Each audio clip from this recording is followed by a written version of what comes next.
Assalamualaikum warahmatullahi wabarakatuh. Perkenalkan, nama saya Nur Rahmanida dengan NIM A1C2222076.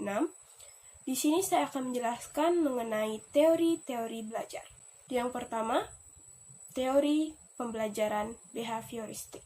Behavioristik atau behaviorisme adalah teori perkembangan perilaku yang dapat diukur, diamati, dan dihasilkan oleh respon pelajar terhadap rangsangan. Tanggapan terhadap rangsangan itu dapat diperkuat dengan umpan balik positif atau negatif terhadap perilaku kondisi yang diinginkan. Menurut teori behavioristik, belajar adalah perubahan tingkah laku sebagai akibat dari adanya interaksi antar stimulus dan respon. Seseorang dianggap telah belajar sesuatu jika ia dapat menunjukkan perubahan tingkah lakunya. Menurut teori ini, yang terpenting adalah masukan atau input yang berupa stimulus dan keluaran atau output yang berupa respon. Prinsip-prinsip teori behavioristik antara lain: 1. Objek psikologi adalah tingkah laku. 2.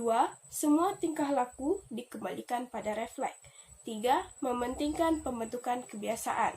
4. Perilaku nyata dan terukur memiliki makna tersendiri. Dan 5. Aspek mental dari kesadaran yang tidak memiliki bentuk fisik harus dihindari. Tokoh-tokoh teori belajar behavioristik antara lain: 1. John Watson. Watson mendefinisikan belajar sebagai proses interaksi antara stimulus dan respon. Namun stimulus dan respon yang dimaksud harus berbentuk tingkah laku yang dapat diamati alias observable dan dapat diukur. Yang kedua, Edward Lee Thorndike. Menurut Thorndike, belajar dapat dilakukan dengan mencoba-coba alias trial and error. Mencoba ini dilakukan manakala seseorang tidak tahu bagaimana harus memberikan respon atas sesuatu. Yang kedua, teori humanistik. Proses belajar humanistik memusatkan perhatian kepada diri peserta didik sehingga menitik beratkan kepada kebebasan individu. Teori humanistik menekankan kognitif, yaitu aspek penguasaan ilmu pengetahuan, dan afektif, yaitu aspek sikap. Tokoh-tokoh humanistik antara lain: yang pertama, Abraham Maslow. Maslow mengemukakan adanya 5 tingkatan kunci kebutuhan pokok manusia. Kelima tingkatan kebutuhan pokok itulah yang kemudian dijadikan pengertian kunci dalam mempelajari motivasi manusia. Karena sesungguhnya dalam humanistik ini sangat diperlukannya motivasi. Lalu yang kedua, Arthur Combs. Ia mengemukakan bahwa belajar terjadi bila mempunyai arti bagi individu. Untuk mengerti tingkah laku manusia, yang penting adalah mengerti bagaimana dunia ini dilihat dari sudut pandangnya. Yang ketiga, teori pembelajaran kognitivisme. Teori kognitivisme berpandangan bahwa belajar merupakan proses penemuan dan transformasi informasi-informasi yang didapat. Kurt Lewin merupakan psikologis asal Jerman penganut teori kognitivisme. Ia berpendapat bahwa seseorang yang sedang belajar dipandang sebagai seseorang yang secara konstan memberikan informasi baru untuk dikonfirmasikan dengan prinsip yang telah dimiliki, kemudian merevisi prinsip tersebut apabila sudah tidak sesuai dengan informasi yang baru diperoleh. Teori kognitivisme memiliki pandangan bahwa seseorang yang menerima informasi akan menyusun, menyimpan, dan menemukan hubungan antara pengetahuan yang baru dengan pengetahuan yang telah ada. Beberapa teori dalam aliran kognitivisme antara lain: pertama, teori Gestalt. Dalam teori ini, proses pembelajaran mengutamakan belajar yang bermakna, sehingga tidak menimbulkan ambiguitas. Lalu yang kedua, teori skemata Piaget. Teori ini mengatakan bahwa pengalaman kependidikan harus dibangun di sekitar struktur kognitif peserta didik. Struktur kognitif ini bisa dilihat dari usia serta budaya yang dimiliki oleh peserta didik itu.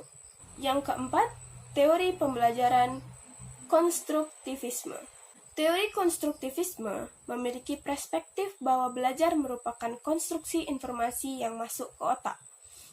Teori ini mengatakan bahwa peserta didik yang menerima informasi baru akan selalu memeriksa kebenaran dari informasi tersebut dan merevisi prinsip-prinsip tersebut apabila sudah dianggap tidak dapat digunakan lagi. Maka dari itu, teori konstruktivisme tidak hanya menerima konsep, tetapi terjadi proses konstruksi pengetahuan melalui pengalaman, karena pengetahuan bukan bersifat pemberian, namun berasal dari proses konstruksi pengetahuan setiap peserta didik. Beberapa pandangan aliran konstruktivisme antara lain: 1. Belajar merupakan proses membentuk makna dari apa yang dilihat, didengar, dirasakan, dan dialami. Yang kedua, konstruksi arti merupakan proses yang terus-menerus.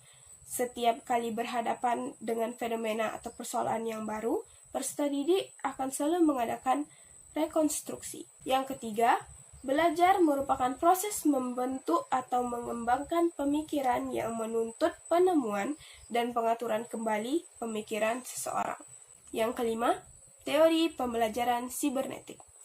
Teori belajar sibernetik adalah yang paling baru dari teori belajar yang telah dikenal. Teori ini dikembangkan sejalan dengan berjalannya ilmu informasi. Menurut teori ini, belajar adalah pengolahan informasi. Teori ini memiliki kesamaan dengan teori kognitif yang mementingkan proses. Namun yang paling penting dalam teori sibernetik adalah sistem informasi yang diproses karena informasi akan menentukan proses. Dalam implementasi teori belajar sibernetik telah dikembangkan oleh beberapa tokoh, di antaranya adalah pendekatan-pendekatan yang berorientasi pada pemrosesan informasi yang dikembangkan oleh Gagne dan Merlin, Biehler, Snowman, Beine, dan Tennyson. Teori pemrosesan informasi umumnya berpijak pada 3 asumsi sebagai berikut.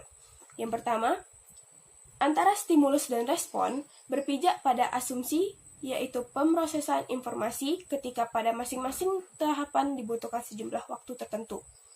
Yang kedua, stimulus yang diproses melalui tahapan-tahapan tadi akan mengalami perubahan bentuk atau isinya. Yang ketiga, salah satu tahapan mempunyai kapasitas yang terbatas.